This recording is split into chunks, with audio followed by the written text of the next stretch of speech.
అందరికీ వందనములు చెల్లిస్తున్నాను.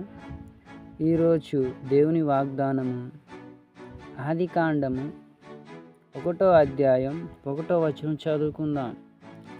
ఆదియందు దేవుడు ఆకాశములను భూమిని సృజించెను. హల్లెలూయా. దేవుడు ఏం చెప్తున్నాడంటే, ఇప్పుడు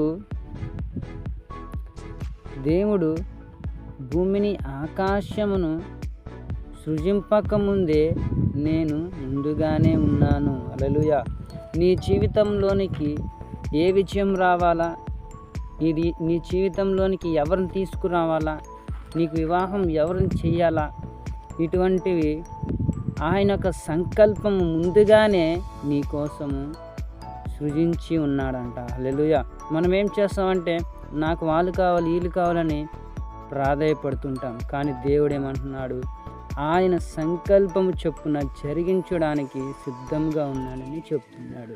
ఇక్కడ ఆకాశమును భూమిని సృజించెను అంటే ఈ రెండింటిని సృజించకముందే నిన్ను నన్ను దేవుడు చూశాడంట. హల్లెలూయా. కనుక ఇదిగో ప్రియకుమారుడా, ఇదిగో నువ్వు దేనికోసమైతే పరిగెత్తుచున్నావో దానిని దేవుడు ముందుగానే సృజించి ఉంచాడంట.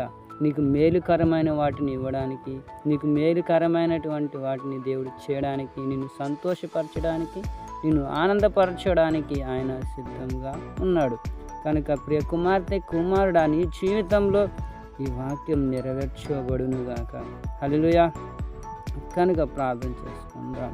తండ్రి, నీకే వందనం చెల్లిస్తున్నాం. ఆశ్చర్యకరుడు, ఆలోచనకర్త తండ్రి, అయ్యా మా జీవితంలో మాకు ఎవరు కావాలో, ఎవరిని పొందుకోవాలో, ఏది మేము తీసుకోవాలో ప్రభువా, వాటిని ముందుగానే మా కోసం సిద్ధపరిచి వాటిని సృజించి నందులకై మీకు వందనములు చెల్లిస్తూ నజరేయుడగు సర్వశక్తి గల నామమున ప్రార్థిస్తున్నాము తండ్రి. ఆమేన్.